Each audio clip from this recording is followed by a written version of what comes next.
Please take some time to release and massage your legs. Và xin nhắc nhở đại chúng, vì nào có cell phone xin nhớ tắt cell phone hoặc chuyển qua chế độ rung để mình giữ buổi lễ thanh tịnh và trang nghiêm.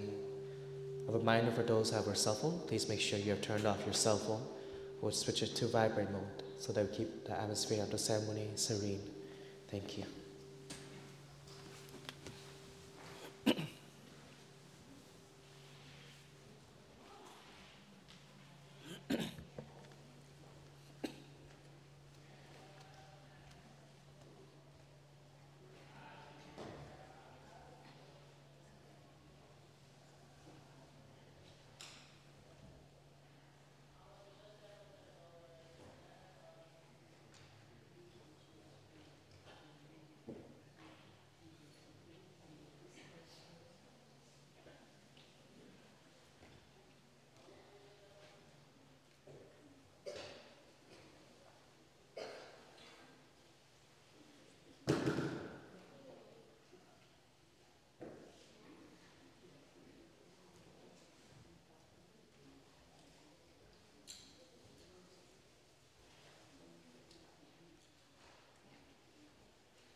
Số 0, bài trăm hương đốt.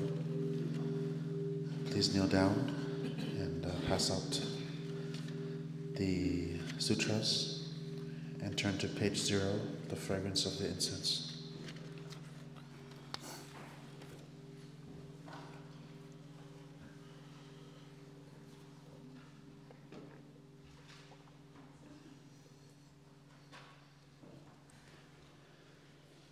Trăm hương đốt sáng nhạt mười phương, nguyện nguyện kiên đựng niệm từ vô lượng, cầu cầu xin chứng tâm thần chúng con. Vâng vâng khói cánh mây lăn cũng dường, đạo niệm mau đã lan truyền nơi cùng nơi, nhà chân lý chúng sanh đều thoát luân hồi, đồng quý kinh quỷ đại sen dâng hóa thơm tinh khiết màu thắm tươi cằn, Đại quang minh sáng huy hoàng trang nghiêm, ở mười phương điều ngự hào quang an lành. Nhiên đạo uyên chuyên soi khắp cùng quần sanh, Phật đạo đồng cùng nhau tu tinh tâm mau viễn thành. Nam mô Bổn Sư Thích Ca Mâu Ni Phật. Nam mô Bổn Sư Thích Ca Mâu Ni Phật. Xin cho khói trầm thơm kết thành mây năm sắc, dâng lên khắp mười phương cúng dường vô lượng bụng vô lượng chư Bồ Tát, cùng các thánh hiền tăng nơi pháp giới dung thông kết đài sen rực rỡ. Nguyện làm bạn đồng hành trên con đường giác ngộ, xin mọi loài chúng sanh từ bỏ cõi lạc quên theo đường giới định tuệ, quay về trong tỉnh thức. Hôm nay tất cả chúng con phụng đối trước Phật đài, chỉ thành dân hương cúng dường ba ngôi vô thường, nhất tâm ôn tụng lời Phật, giải quyết theo pháp Phật, làm lành bảo đền công ơn hóa độ. Nguyện đem công đức này nguyện cho thế giới hòa bình, chúng sanh an lạc.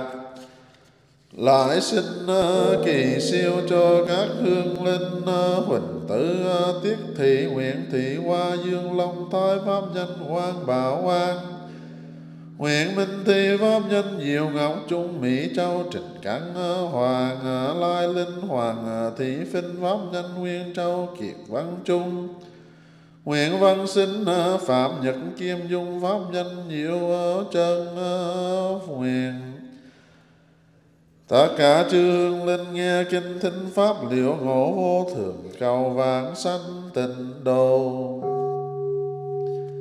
Thưa nguyện kỳ an chư Phật tử, nguyện thị điệp pháp nhân thanh hội hoàng đoàn, thị thủy phương pháp nhân diệu mỹ duy ngọc quyền pháp nhân diệu hào, vũ chu nhượng pháp nhân nguyên thái đặng ngọc thông huỳnh viễn liếp pháp nhân nhật tiến khu thị mùi khu cẩm võ đăng văn hề pháp nhân thiện từ phan thị ngọc mai pháp nhân diệu trinh phạm thị liên nga pháp nhân nhật minh võ phi louis hoàng hồng phúc hồng thị thiền pháp nhân diệu tú trần ngọc chiêu pháp nhân thiền đức lai bội như mê nghi trình bình ngọc văn trần thị diệu nguyễn văn hưng pháp nhân thiện tâm hoàng vũ thái pháp nhân nhuận khương hoàng vũ ti phô lễ bên nguyệt pháp nhân tâm minh nguyện văn hưng pháp nhân thiện tâm nguyện chư Phật tử trưởng thừa tam bảo lực gia trì thắng tâm an lạc định tật tiêu trừ giá đạo bình an các tường như nguyện. Nguyện chúng con thân tâm an lạc tai trước tiêu trừ sở nguyện tùy tâm viên mạng hưởng mong oai đức từ bi quán lâm đạo tràng chứng minh công đức.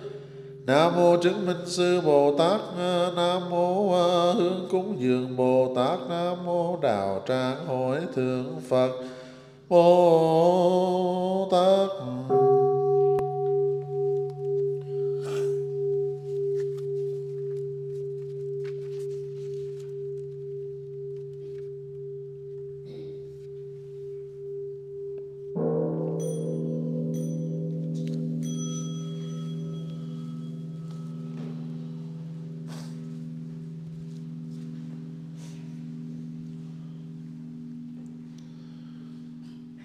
The one who bows and the one who is bowed to are both by nature and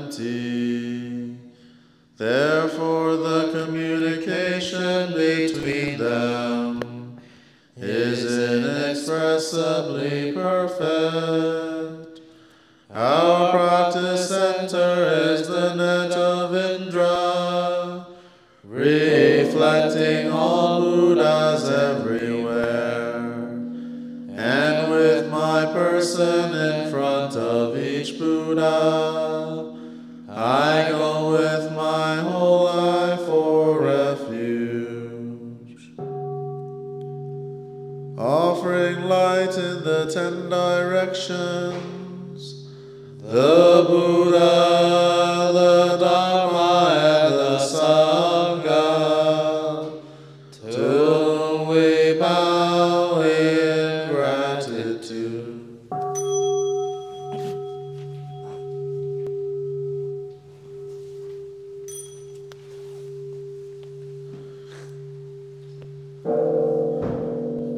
Teaching and living the way of awareness in the very midst of suffering and confusion.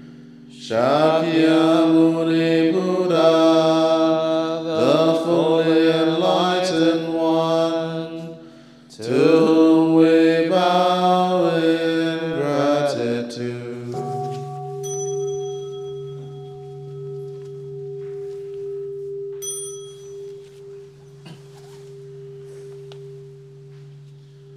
Showing the way fearlessly and compassionately, the stream of all our ancestral teachers, to whom we bow in gratitude.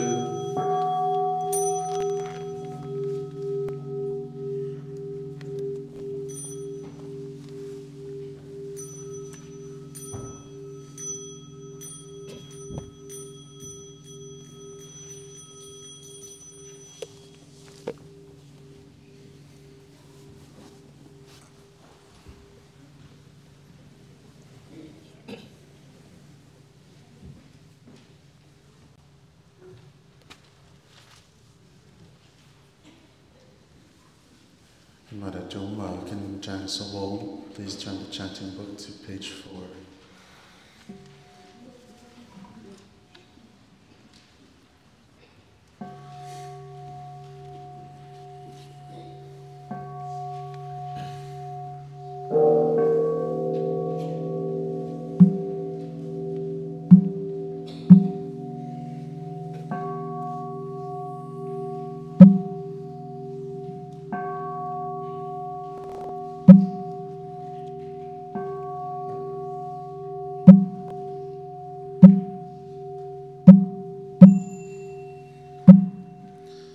Nam mô Đức Mô Sư Bổn Thích Ca Mâu Ni.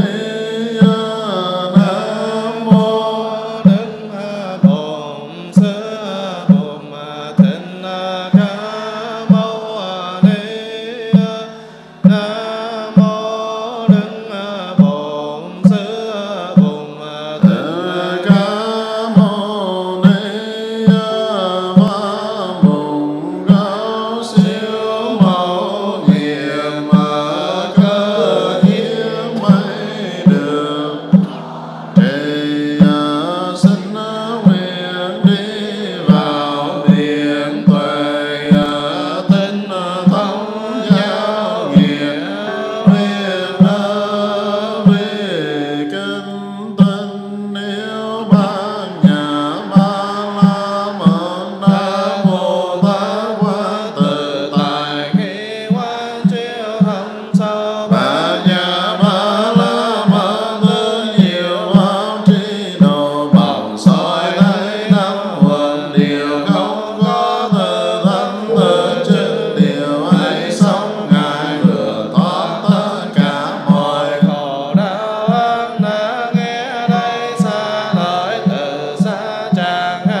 các bậc đại nhân. Là đệ tử Bụt thì nên hết lòng ngày cũng như đêm đọc tụng và quán niệm về 8 điều mà các bậc đại nhân đã giác ngộ. Điều thứ nhất là giác ngộ rằng cuộc đời là vô thường, chế độ chính trị nào cũng dễ sụp đổ. Những cấu tạo của 4 đại điều trống rỗng và có tác dụng gây đau khổ. Con người do tập hợp của 5 ấm mà có, lại không có thực ngã, sinh diệt, thay đổi không ngừng, hư ngụy và không có chủ quyền. Trong khi đó, tâm ta lại là một nguồn suối phát sinh điều ác, và thân ta là một nơi tích tụ của tội lỗi. Quán chiếu như trên thì dần dần thoát được cõi sinh tử. Điều thứ hai là giác ngộ rằng càng lắm ham muốn thì lại càng nhiều khổ đau, rằng bao nhiêu cực nhọc trong cõi sinh tử đều do ham muốn mà có. Trong khi đó ít người ít ham muốn thì không bị hoàn cảnh sai sử, lại cảm thấy thân mình và tâm mình được thư thái. Điều thứ ba là giác ngộ rằng vì tâm ta rong ruổi chạy theo danh lợi không bao giờ biết chán, cho nên tội lỗi ta cũng theo đó mà càng ngày càng lớn. Các bậc Bồ Tát thì khác hẳn. Họ luôn luôn nhớ nghĩ đến phép tri túc, an vui, sống đời đạm bạc để hành đạo, và xem sự nghiệp duy nhất của mình là sự thực hiện trí tuệ giác ngộ. Điều thứ tư là giác ngộ rằng thói quen lười biếng đưa đến chỗ đọa lạc. Vì vậy có người phải chuyên cần hành đạo, phá giặc phiền não, hàng phục 4 loại ma và ra khỏi ngục tù của 5 ấm và 3 giới.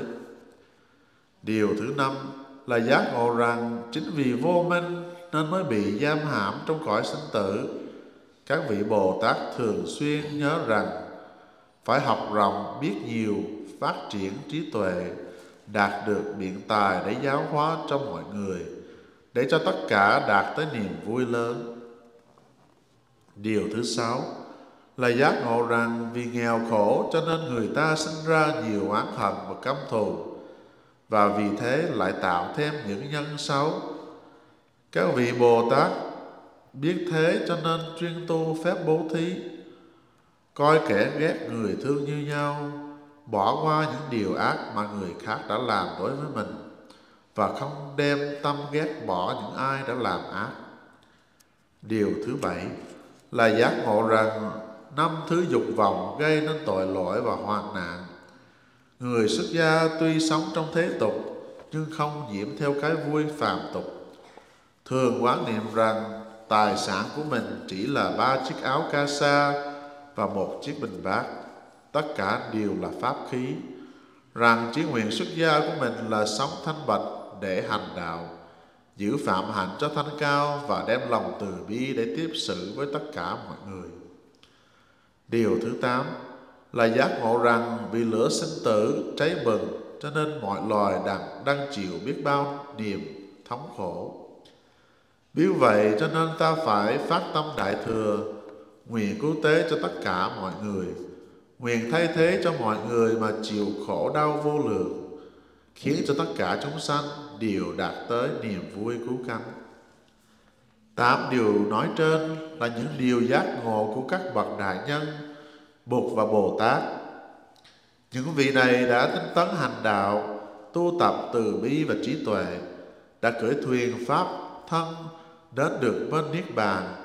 Khi trở về lại khỏi sinh tử, độ thoát cho chúng sanh, các vị đều dùng 8 điều giác ngộ ấy để khai mở và chỉ đường cho mọi người, khiến cho chúng sanh ai cũng giác ngộ được cái khổ của sinh tử, lìa bỏ được ngũ dục và hướng tâm vào con đường thánh.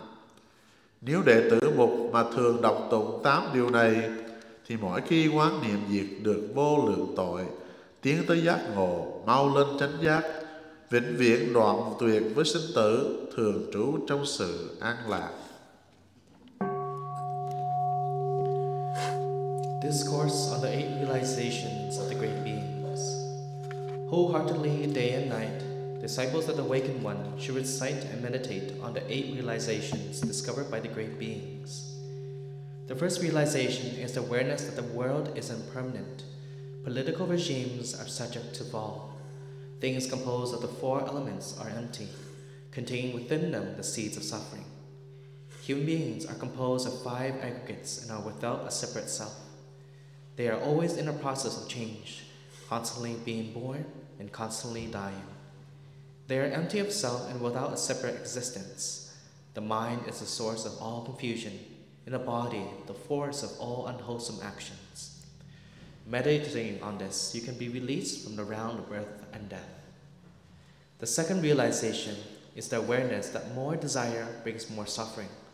All hardships in daily life arise from greed and desire. Those with little desire and ambition are able to relax.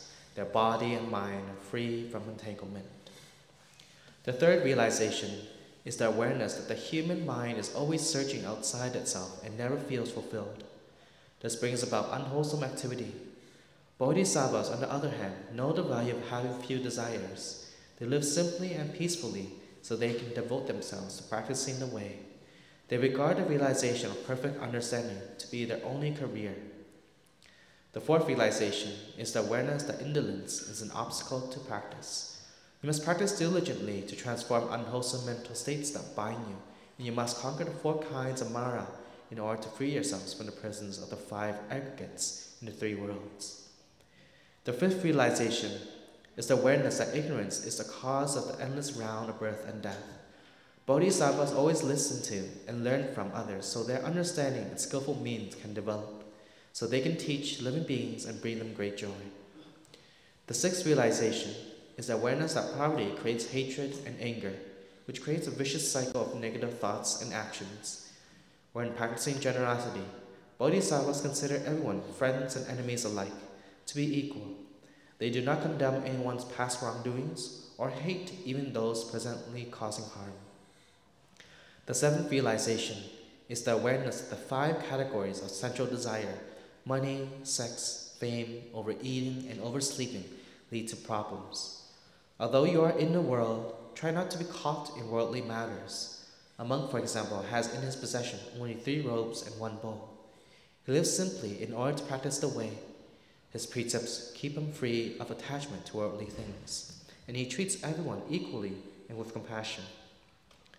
The 8th realization is the awareness that the fire of birth and death is raging, causing endless suffering everywhere.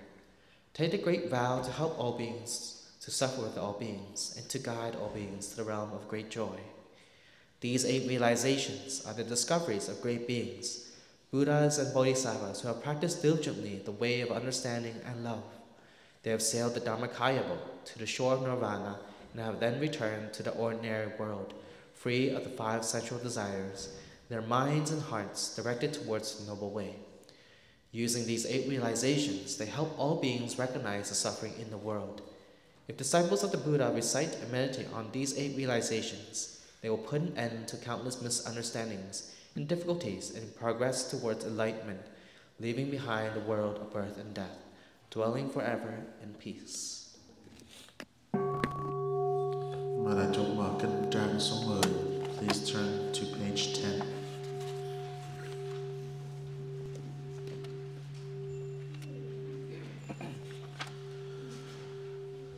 Trang nghiêm đại xem ngự toàn đại ông tự phụ thích ca đệ tử lắng lòng thanh tịnh bàn tay chắp thành niên hoa cung kính hướng về điều ngự dân lời sám nguyện thiết tha đệ tử phước nhiên thiếu kém sống trong thân niệm lâu dài không được sớm gặp chân pháp bao nhiêu phiền lý đã gây bao nhiêu lỡ lầm vùng dài vô minh che lấp tháng ngày vừa thấm gieo hạt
nguyện hay lành đêm lành ngày đêm sau thời điều an lành trong mỗi giây mỗi phút cầu tam bảo luôn che chở. Nam mô Đức Bồ Tát Tiêu Tai Gia Kiếp Từ. Nam mô Đức Bồ Tát Tiêu Tai Gia Kiếp Từ. Nam mô Đức Bồ Tát Tiêu Tai Gia Kiếp Từ. Con về nước từ mù người được Chỉ lối cho con trong cuộc đời. con về nước từ pháp con đường của tình thương và sự hiểu biết. Con về nước tự tăng đoàn thể của những người nguyện sắc cuộc đời tình thân. trí tu kính thâm nhiều tạo công đức vô biên.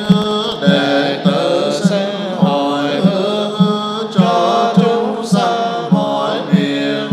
Pháp môn sinh nguyện hằng ơn nghĩa sinh nguyện đền phiền não sinh nguyện đoạn quả bụng sinh chứng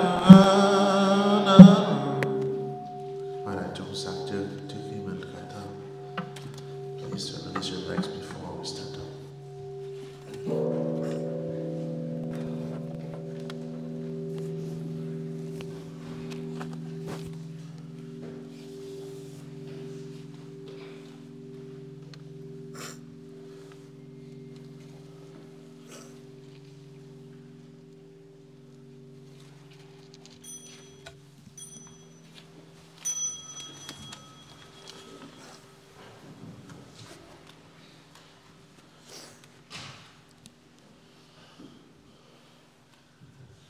In gratitude to our parents who give us life, our nation that keeps us safe, we bow deeply to the three jewels in the 10 directions.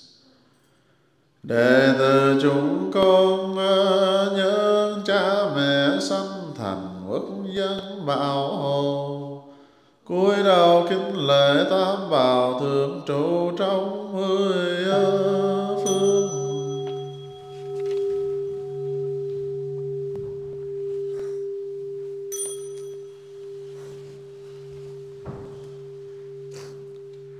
In gratitude to our ancestors, teachers, and friends who support us on our path, we bow deeply to the three jewels in the 10 directions.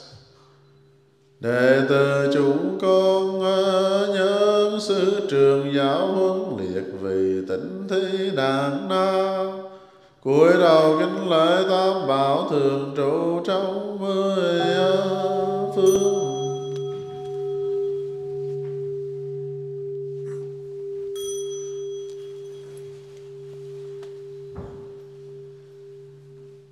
In gratitude to all living beings in the animal, plant, and mineral worlds, we bow deeply to the three jewels in the 10 directions. Đệ tử chúng con nhớ mọi loài chúng sanh cây cỏ đất đa, cúi đầu kính lễ tam bảo thường trụ trong 10 phương.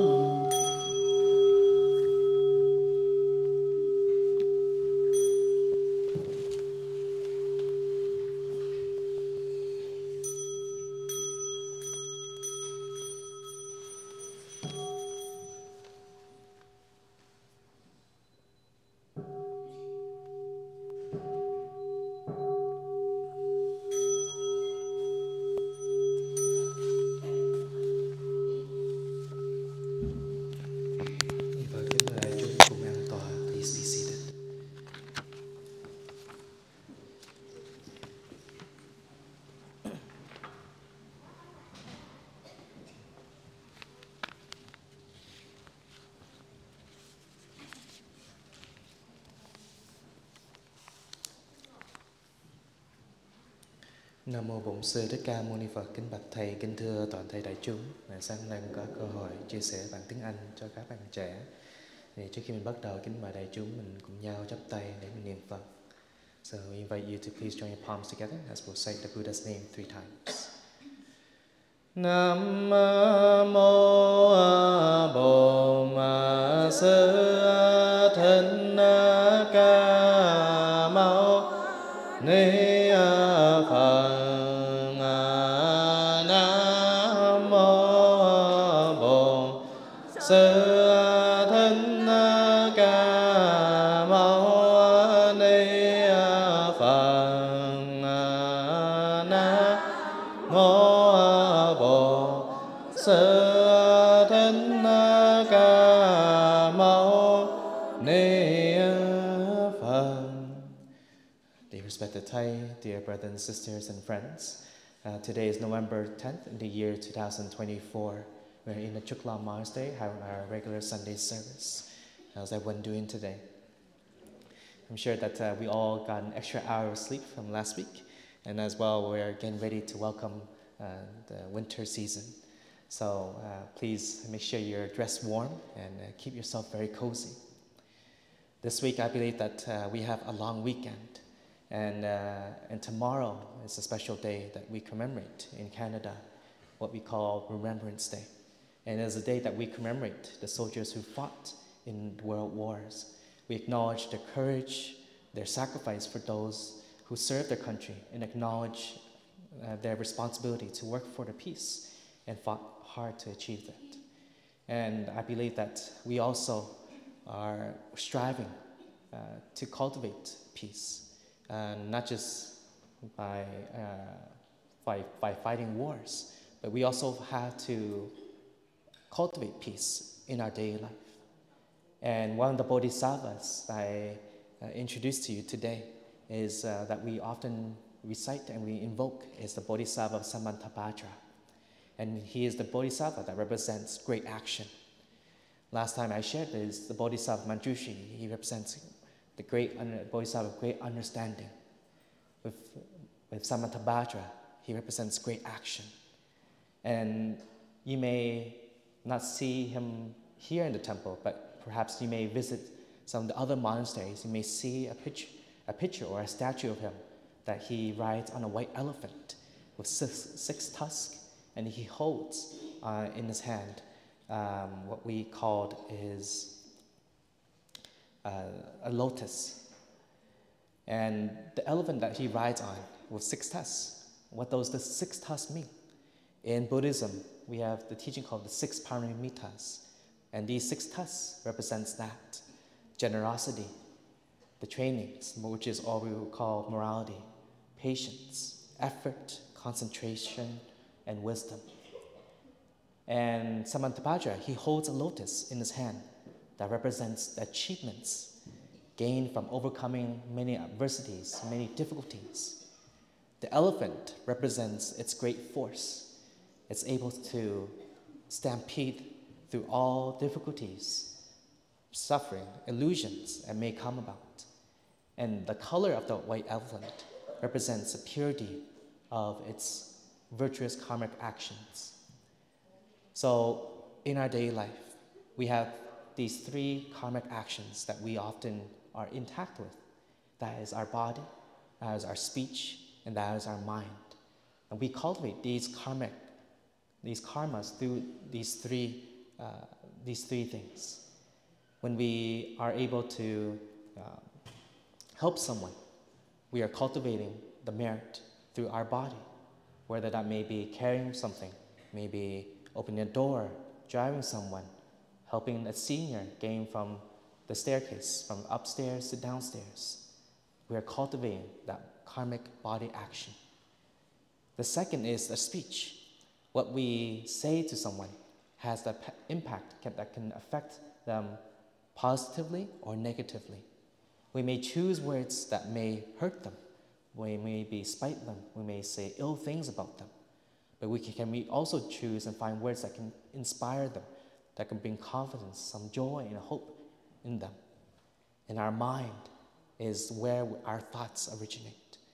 where if we have a wholesome thought that we want to help someone, then our thought and our action goes along with that. If what we think what we're about to say, we also have to think about what we're about to say. We may say something that's very unwholesome to someone, that may hurt them, make them upset, make them angry. So these three things are what we call the three karmic actions, the three bodies of our body, our speech, and our mind. And with the imagery of Samantabhadra, he teaches us to develop the resilience of our mind and the purity of our actions. Actions that are very sincere. He shows that our actions can be very powerful, enough to achieve any goals and eliminate any hindrances. For example, yesterday, myself and some of the volunteers at Westlock Meditation Center, we went up there to clean up the big tent area where the incident happened back in the beginning of August. And we were given the okay to clean up the whole area. And so with that, doing that action, thinking about Westlock Meditation Center, we have the desire to come up, to clean up, to help, even though it may not be the volunteers' mess, but it is a part of the community. Westlock Meditation Center is a part of the community. It's a place for you to come to practice retreats, to practice meditation. And so we need to learn how to take care and maintain that area. If we were to happen to leave that area as it is, we just let it become dirty, very mucky, and no one would want to visit there. But when we have the desire, the wish to help others, to help our community, then we're willing to sacrifice, to make time for that, to come up, to even be driving for about 45 to an hour to get to Westlock.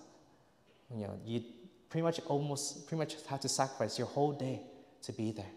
And not just that, but you would sacrifice your time, your energy, to put up your gloves, to wear some of your working clothes, to come out and clean up all the dirty bowls, the plates, put away the tables, the chairs, even scrubbing and soaping everything. Because for the past 4 months, it's been laying there, out there. And it's in contact with so many things outside, with the animals, the weather, etc. So when we have the desire to help, we volunteer our time, but you also know that you are alleviating the suffering for someone or for the community. And every week, every weekend, many of the volunteers who dedicate their time to come up to Westlock, they do maybe some big things, but they're also learning how to do some cleanup around the area, picking up garbage, stacking the chairs, preparing the food for the volunteers. All those things are always constant. But what does that show you? That shows you that it's an act of service.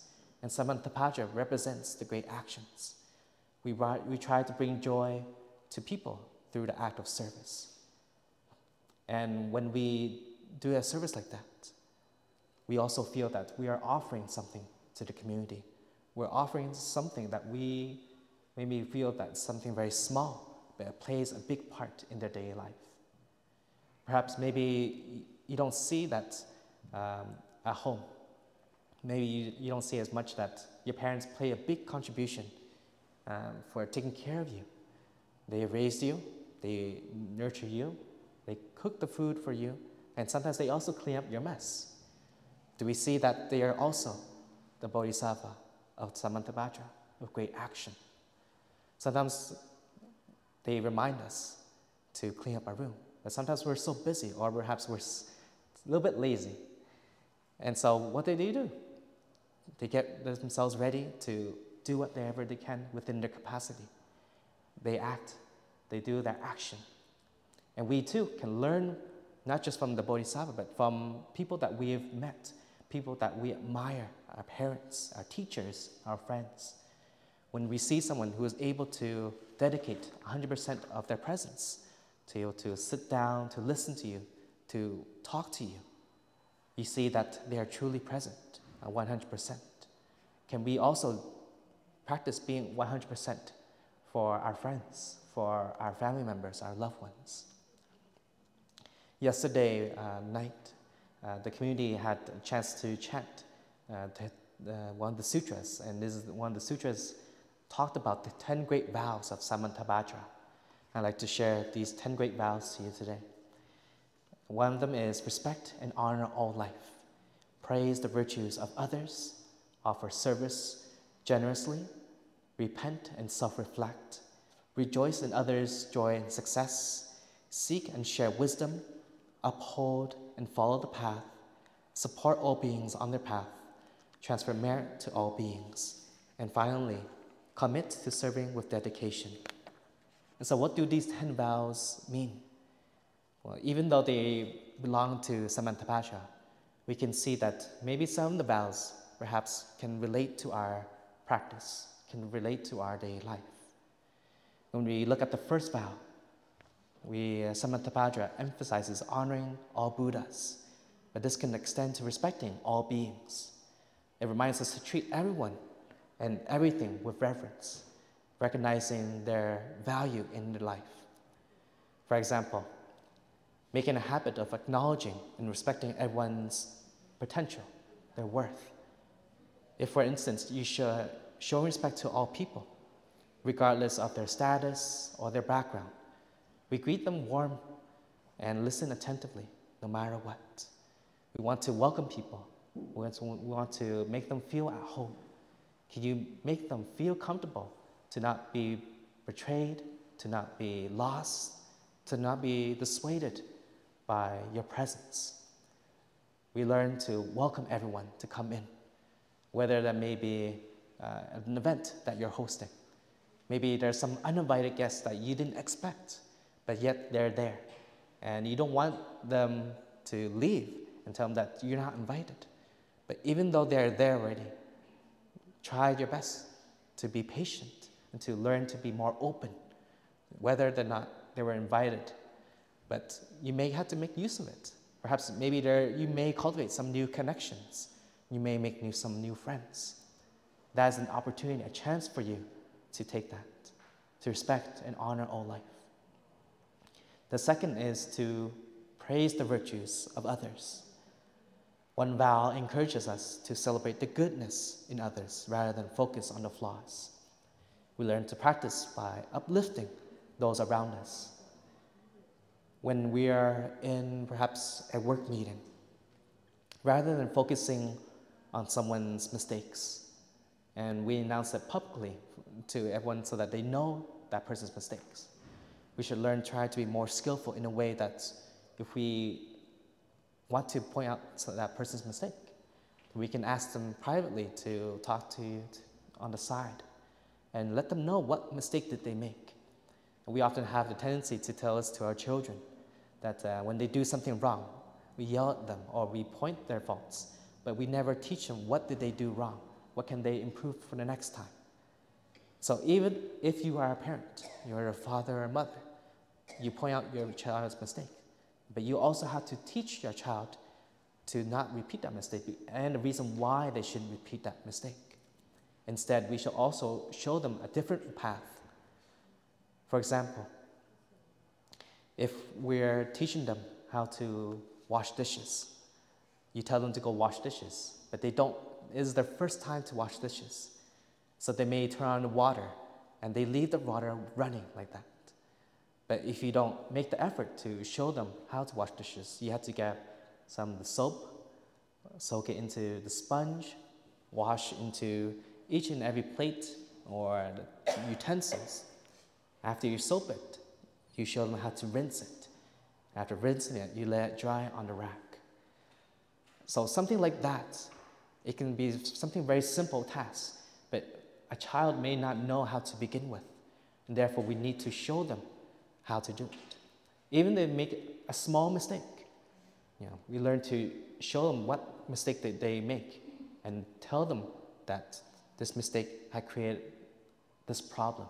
And so therefore, next time, try not to do this. Instead, do that. The third vow is to offer service. Generosity is essential in the Samantabhadra's vow. We offer our time, our resources, our compassion selflessly that can cultivate a heart that finds joy in giving and serving deepening our connections in others.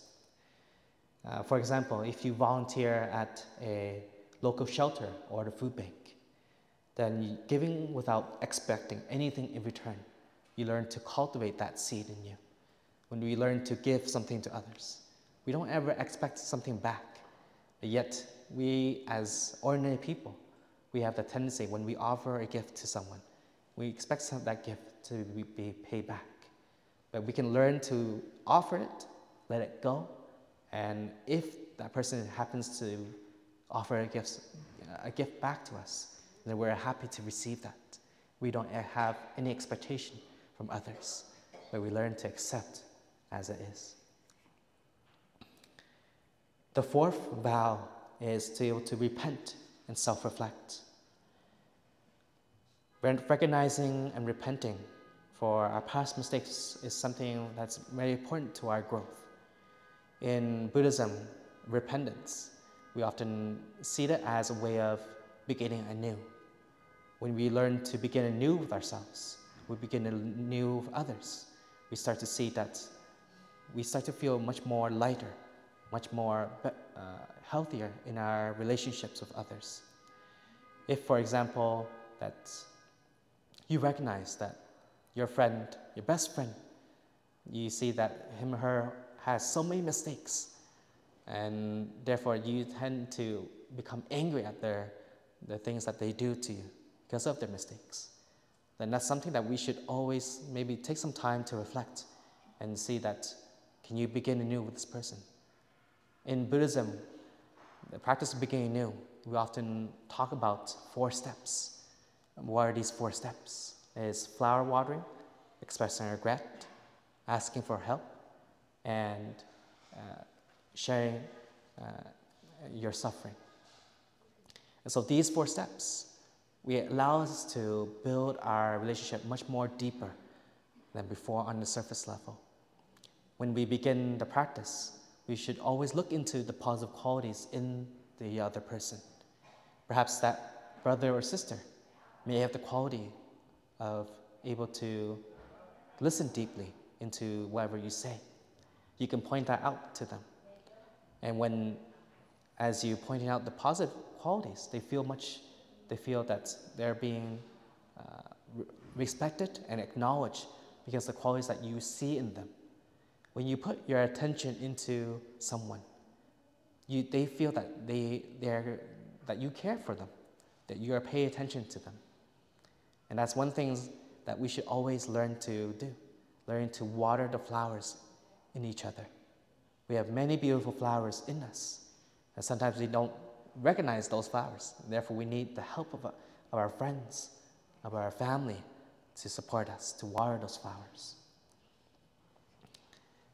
And when we recognize that perhaps some of our actions, our speech, our way of thinking, we start to feel that maybe we do have some regret in what we did back then.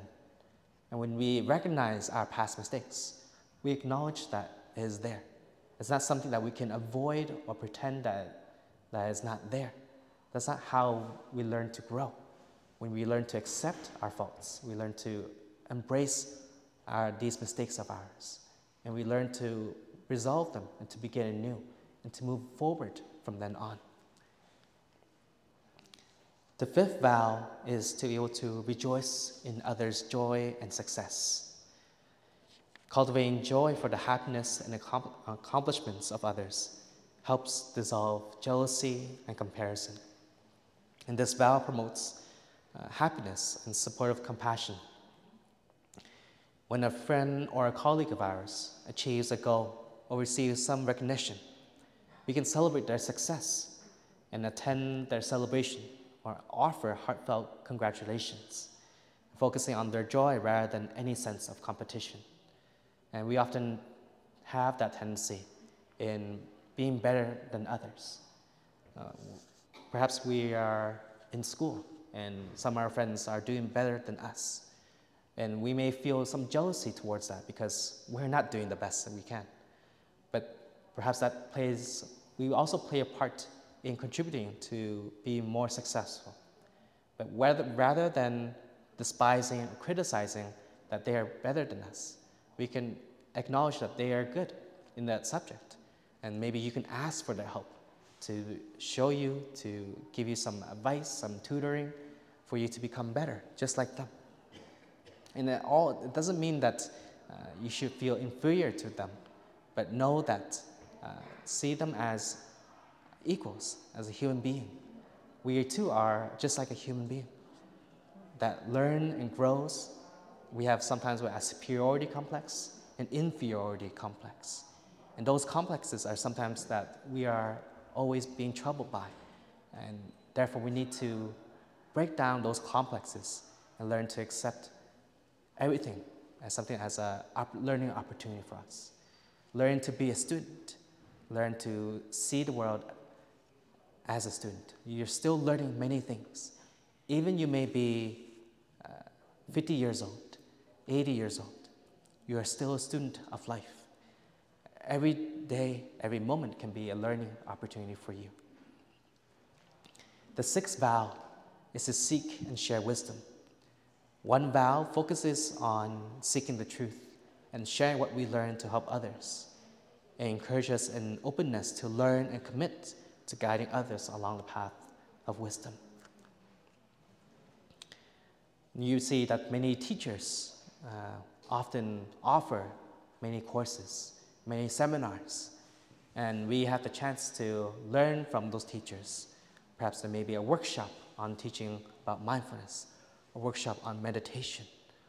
Those, perhaps some, or any other workshop that you may feel that may resonate in you, that we can attend that workshop, that seminar for us to learn.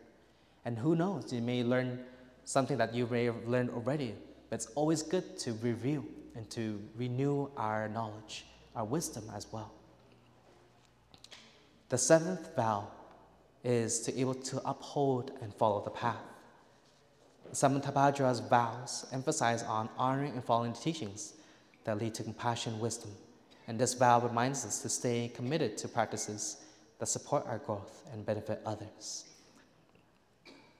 And one of these practices is able to, in Buddhism, we often share about the 5 mindfulness trainings. And these 5 mindfulness trainings are not just related to Buddhism, but it relates to our ethical behavior, our morality. When we see that the practice of not killing, not stealing, not lying, not having sexual misconduct, not consuming any intoxicants such as alcohol, tobacco, or drugs, we see that it guides us to a better path in our daily life. If we are someone who is always addicted to drinking alcohol, you not only waste your money, but you also damage your organs, your liver in you. And when people see you that you're looking very weak, very ill, people start to worry about you. They start to care for you. And that's something that you don't want them to be afraid of you destroying all your organs or being on that path of alcoholism. And this is just one example. But we see that why did the Buddha share that we shouldn't be consuming any of these intoxicants? Because it can lead to causing more suffering for us and for others. The 8th vow is to support all beings on their path. Supporting others in their journey with kindness, patience, and guidance shows that true progress lies in upliftment and not just personal gain. When we mentor someone, or you are a tutor who's new to your field, you offer guidance, support, and encouragement to your students, to your friends, to your brother and your sister. And you help them navigate towards on the path. When we often talk about the 5 mindfulness trainings, for those who have never taken it, we can see that we often talk about, before that, we talk about the Dharma, which is the teachings of the Buddha. And they're just like the map for us to guide us on our path. Before you go anywhere, you don't know where that destination is. What do? You type in the GPS, you type in your maps, and it'll give it a few seconds and it'll pop up. And we follow that path on the GPS to guide us towards our destination. Same goes in the teachings in the Dharma. the Buddha's teachings are also just like the map. They guide us towards that destination, towards the path of freedom. The ninth vow is to transfer merits to all beings. And this vow teaches us to dedicate our efforts, not for personal reward, but for the benefit of all. It's a reminder that our actions can have a far-reaching and a more positive impact. When you finish a project, or perhaps you've achieved a personal milestone, for example, the moment that you can take that moment to dedicate that positive energy to others. And this could be a silent wish or a prayer for everyone's well-being, or donating a part of your earnings to charity. And something that we not ready yet, but perhaps we can start by doing something very small. We may feel that we don't have enough capacity to offer money to charity, but instead of offering money, you can also offer your time to maybe helping volunteering, like at the food bank or at the local shelter home, to helping out maybe the homeless people. That is something that we can offer.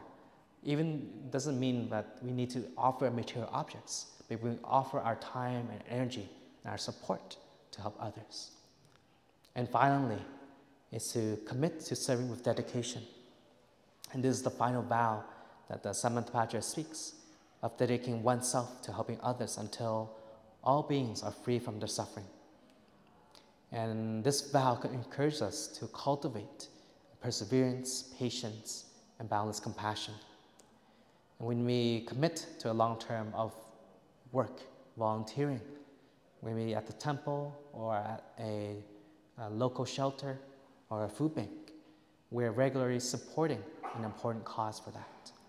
And for instance, if someone might volunteer weekly to teach underprivileged children, they demonstrate dedication to helping others, improving their society. They may teach those children what in their own experience, in their own daily life. And perhaps those children will learn something from that teacher of theirs. Perhaps maybe they learn something about mathematics. If you are a good math teacher, you show them how to add, subtract, multiply, divide, etc.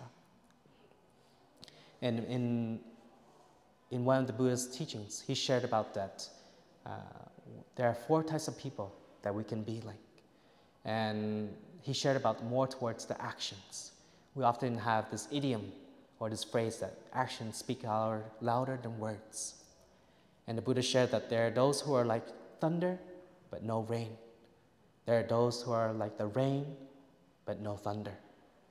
There are those who are thunder and the rain, and there's those who are not the thunder and not the rain. And what does that mean?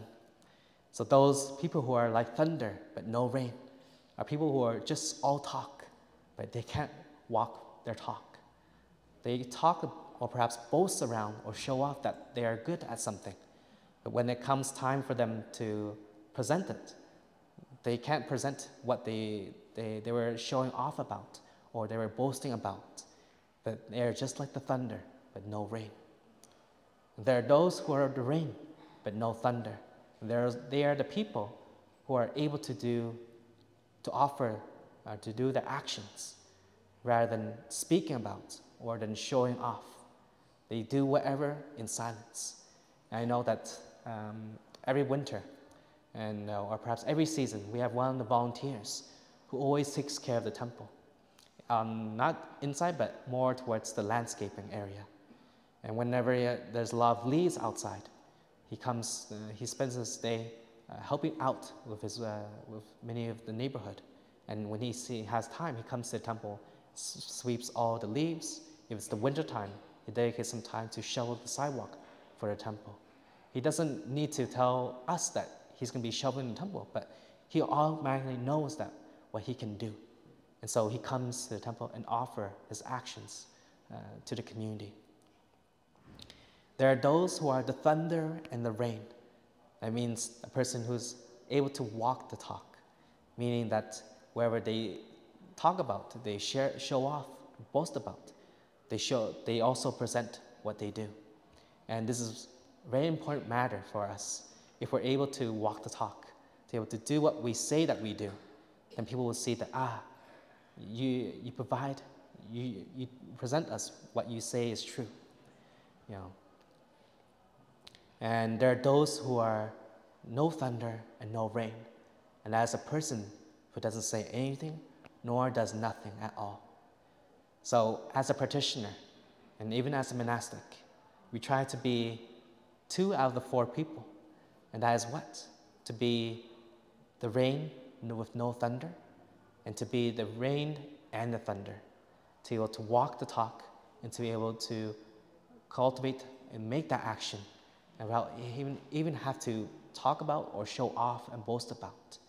And those are the 4 examples that the Buddha shared in his teachings to his community. And so today,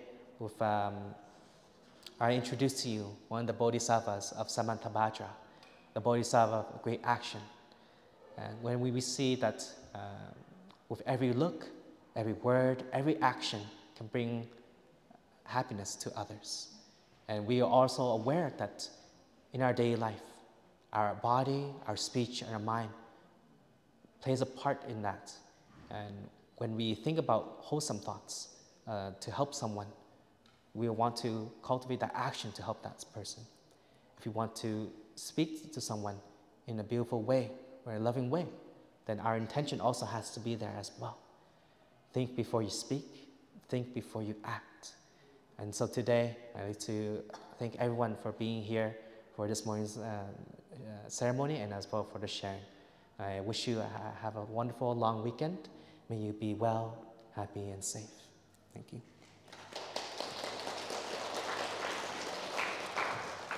Cảm ơn đại chúng đã có mặt cho buổi lễ sáng hôm nay.